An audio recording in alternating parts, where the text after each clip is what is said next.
Poppy SSC English second paper এই বইটি থেকে ট্যাগ কোশ্চেনের প্র্যাকটিস করা হচ্ছে। তো তারই ধারাবাহিকতায় 22 বা 22 নম্বরের 5টি ট্যাগের সমাধান করতে হবে। এ নাম্বারে বলছে money is a must for our life, অর্থাৎ জীবনে টাকা একটি অতি আবশ্যকীয় একটি বিষয়।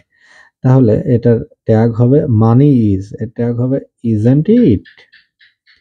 বি নাম্বারে বলছে one can do almost nothing without it, যে টাকা ছাড়া প্রায় কিছুই করা সম্ভব হয় না। তাহলে one can do almost nothing, তাহলে এটা ট্যাগ হবে ক্যান অন, অর্থাৎ করতে পারে কি। সি নাম্বারে হবে বলছে যে but money can hardly bring happiness, কিন্তু টাকা আসলে সুখ কিনতে পারে না। তাহলে ক্যান মানির প্রনাউন হচ্ছে ইট, তাহলে ক্যান ইট, সুখ কিনতে পারে কি। ডি নাম্বারে বলছে what you need most to be happy is contentment, অর্থাৎ সুখী হওয়ার জন্য তোমার যে জিনিসটা সবচেয়ে বেশি প্রয়োজন সেটি হলো সন্তুষ্টি বা কন্টেন্টমেন্ট বা স্যাটিসফ্যাকশন। তাহলে what you need most to be happy is contentment, তাহলে ইজ কন্টেন্টমেন্ট এটাই মূল বিষয়।